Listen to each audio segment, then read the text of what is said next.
Ma yaf'alullahu bi'adzabikum in syakartum wa amantum. Allah tak akan turunkan azab bila mana kamu bersyukur pada Allah. Tuhan tak akan turunkan musibah. Dan kalau kita amalkan syukur, kita terselamat daripada musibah. Terselamat. Syukur. Ia benteng. Sebab itu kata ulama, syukur benteng kepada segala musibah. Maka ada banyak amalan yang menjadi benteng pada musibah.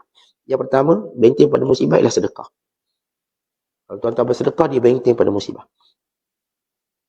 Yang kedua, benteng pada musibah ialah taat pada mak ayah.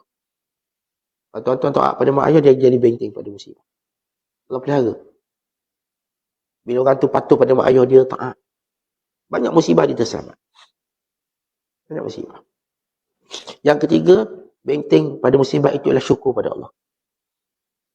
Kalau tengok orang-orang bersyukur pada Allah, dia benteng pada musibah. Allah selamatkan dia. Dia syukur. Antaranya. Yang keempat, benteng pada musibah itu ialah doa pada Allah. Kita naik kenderaan baca doa, buat satu doa, itu benteng. Yang kelima, benteng pada musibah itu ialah bersama dengan orang soleh. Kalau tuan-tuan duduk dengan orang soleh, dia benteng pada musibah. Lagi banyak kawan-kawan soleh kita, lagi dia kuat benteng musibah. Jadi kalau kita ada apa-apa masalah, ni orang soleh yang baik.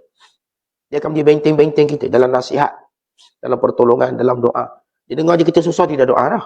Benteng. Dia dengar kita susah, dia yang pertama datang. Sebab dia orang soleh. Ini benteng pada musibah.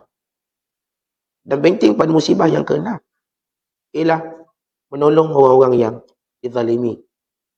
Tolong orang kena zalim. Jadi benteng. Berdasarkan hadis Nabi SAW. Wallahu fi auni al-abdi ma kana al-abdu fi auni akhi. Allah bersama dengan hamba yang bersama dengan kesusahan hambanya. Jadi kalau kita tolong orang dizalimi, maka dia benteng untuk kita. Allah pelihara kita. Tolong orang yang dikena zalim. Dan di antara benteng kita daripada musibah, benteng pada musibah ialah anak-anak yatim. Anak-anak yatim benteng pada musibah. Dan anak-anak yatim juga boleh jadi musibah besar kita kalau kita abaikan. Tuan-tuan jaga anak yatim,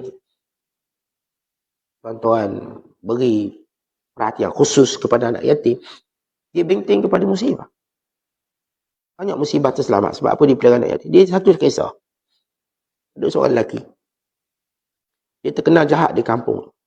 Akhirnya dia mati. Dan orang pun tak nak peduli. Sehingga turun seorang hamba Allah. Dia terpanggil untuk datang solat jenazah orang ni. Dia pergi. Tapi bila anak murid dia tahu Tok Guru turun, penuh kan. Kadang-kadang kita solat jenazah ni sebab ikut Tok Guru, bukan sebab jenazah tu. Penuh orang ikut. Lalu jenazahnya disolat oleh sejumlah ramai yang tak pernah disaksikan sebelum itu di kampung tu. Tak pernah. Padahal dia jahat. Kenapa dia paling ramai pula solat jenazah? Itu pun tak pernah peduli. Datang Tok Guru besar, orang baik, orang soleh. Solat jenazah. Akhirnya, orang alim ni pun, dia pun terfikir, kenapa aku terpanggil solat jenazah ni? Dia jumpa isteri. Dia tanya, apa amalan suamimu? Dia kata, suami saya bukanlah orang baik. Melainkan dia menjaga anak yatim. Dia ada anak yatim, dua orang dijaga. Sungguh dia sayang macam anak ni. Itu kebaikan yang saya tahu tentang dia lah. Lain tak banyak. Maka itu keberkatan. Itu benteng. Dan akhir sekali benteng pada segala musibah ialah segala amal soleh. Semua amal soleh benteng. Di sana ada amal soleh khusus yang kita sebut sedekah tadi. Yang Nabi sebut sedekah khusus. Bahawa bala tidak dapat melangkah pagar sedekah. Kalau kita nampak lepas sedekah tu, kena lagi musibah, sedekah lagi. Dia macam kita ada pagar. Saya tengok kena cuba ini baiki pagar lagi, bukan roboh pagar. Tuan-tuan dah buat pagar. Telus lagi binatang masuk. Jadi apa tuan-tuan buat? Baiki lagi pagar tu.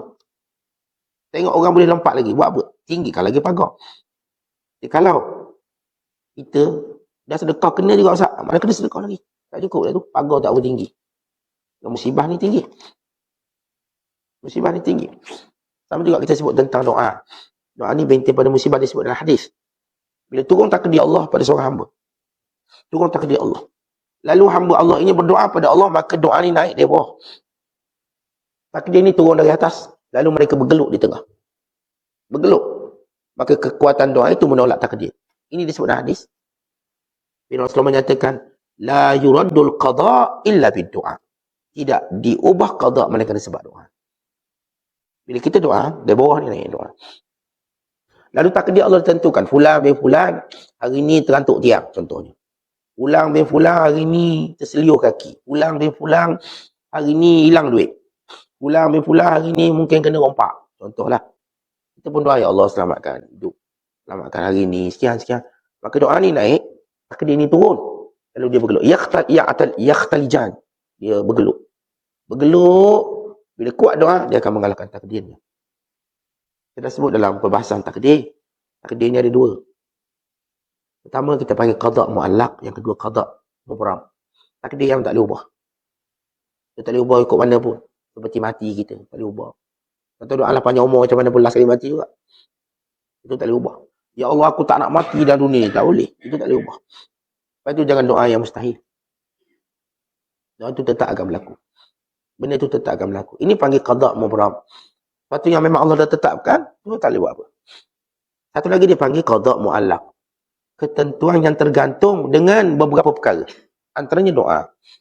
Itu yang kita sebut dalam kata-kata ulama. Bila tuan-tuan berdoa, takdir ni turun, dia akan bergeluk. Hari ni kita sebelum musafir, mungkin takdir kita aksiden tepi jalan ni. Mungkin terbabas. Tapi kita dah doa, ya Allah selamatkan perjalanan. Bismillahirrahmanirrahim. Sekian. Akhirnya kita hampir terbabas tapi tak terbabas. Kenapa? Doa tadi.